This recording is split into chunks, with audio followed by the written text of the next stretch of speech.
Hi guys, this is Danny Flexen for SecondsOut and welcome to the latest edition of FLEXpectations. Now normally we use this time to look ahead to the boxing action of the weekend, but with a couple of significant fights in the US aside, there isn't loads going on.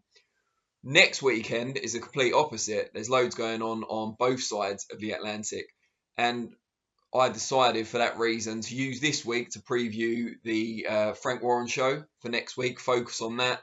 And then we can look next week and FLEXpectations on the big overseas show featuring the Charlo brothers and also the World Boxing Super Series final with Breedis against Dorskos. So for this week, I want to talk about Josh Taylor going on to BT Sport, defending his unified world super lightweight titles against Apinun Khongsong of Thailand, the IBF mandatory challenger. And as Frank Warren pointed out to me earlier today, name drop alert, it is the first male world title fight in the UK since lockdown. And it should be a good one. It should be entertaining.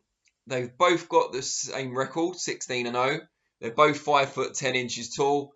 But that's kind of where the similarities end. I think it's fair to say that Taylor's 16-0 record with 12 stoppages compared to 13 for Khongsong has been built against far, far superior opposition.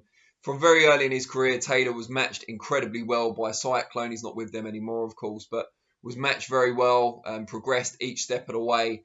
Even, the likes of O'Hara Davies, Chris George and people like that on the way up.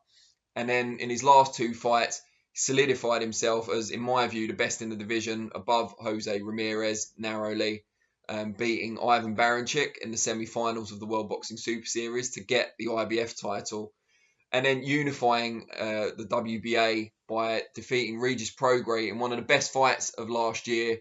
Excellent fight, just kind of outlasted and outmuscled Prograis down the stretch after Prograis came back into the fight with a second wind in the middle rounds. But just an enthralling contest, and Taylor showed why he's one of the very best fighters in the world and one of the very best UK pound-for-pound operators as well. The man from Preston Pans near Edinburgh can do a bit of everything. He was an excellent amateur, very experienced, went to an Olympic Games, of course. Long arms, great technical boxer, but also physically very strong, knows what he's doing on the inside, has all the tricks. And very fast as well, fast on his feet, great footwork, but fast hands, explosive combinations, and can dig a fair bit as well. You look at Khongsong, he's fought mainly back home in Thailand, also in Japan. He's only been beyond 6 rounds once. That's when he won the IBF Asia title, which has helped elevate him into that mandatory position. Strong, tough, he'll come to win, he'll be ambitious, aggressive, and equally he's quite rangy as well, similar to Taylor. Well, I just think Taylor's going to be a bit faster, a bit smarter, so faster in the mind as well. But most importantly, he's got that level of opposition, that experience against quality operators. And he looks a bit special. He's coming into the prime of his career, now training under Ben Davison after a very fruitful period working with Shane McGuigan. Ben Davison, proven commodity now, I would say, as a trainer. They seem to be working very well together, seem very happy together. Taylor just is an excellent fighter, right in the prime of his career, aiming for those big fights against the likes of Jose Ramirez as a undisputed title fight at 140 pounds. And potentially even Terence Crawford. Now he's working with Top Rank, like Crawford is, at 147, which would be a mega fight. And I'd give Taylor a real shot at it as well. He's big for 140. He can definitely progress up to 147. And he has an outstanding skill set. And he seems to be still getting better with each fight because he hasn't had that many pro contests yet, despite the long amateur experience, long amateur period.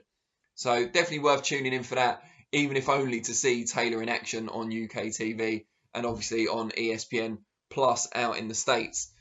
It's a good card. Charlie Edwards makes his bantamweight debut, former WBC flyweight champion, Queensbury Promotions debut as well. He'll be going up against former British title challenger Kyle Williams.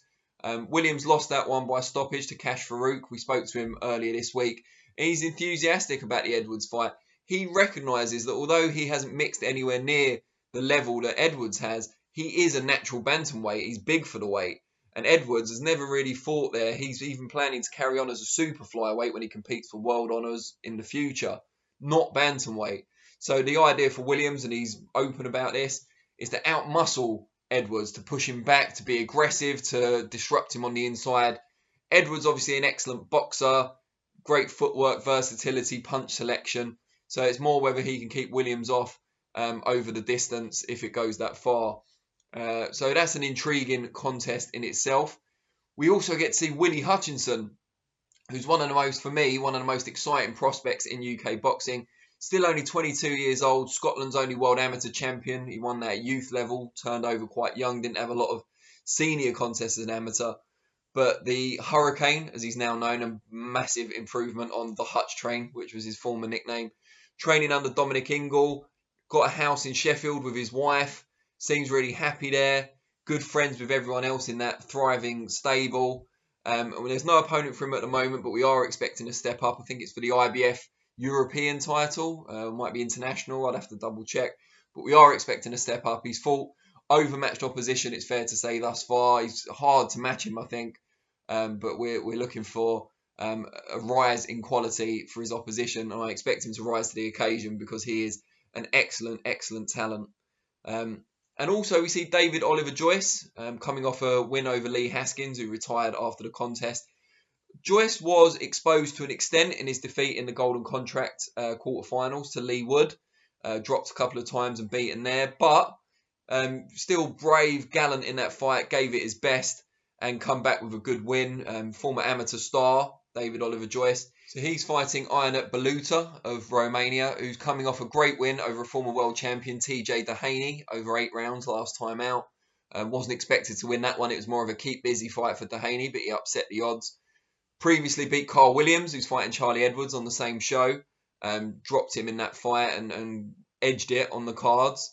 So a tough operator and a potential banana skin for David Oliver Joyce, who's coming in as the MTK fighter, the home fighter, if you like, house fighter. But that could be the fight of the night. That could really steal the show. I expect them to meet a lot of it head on, and I think it'll be a really good fight. So obviously tune in next week, not this week, next week, BT Sport, to watch that. But the main attraction, as I say, is the return of Josh Taylor.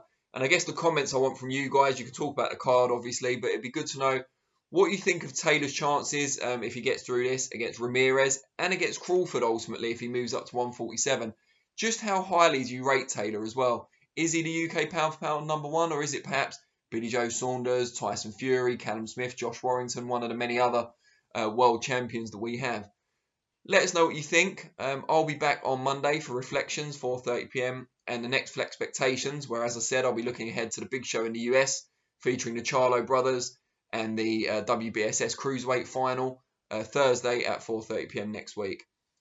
As always, really appreciate your time, and I'll see you all soon. Cheers.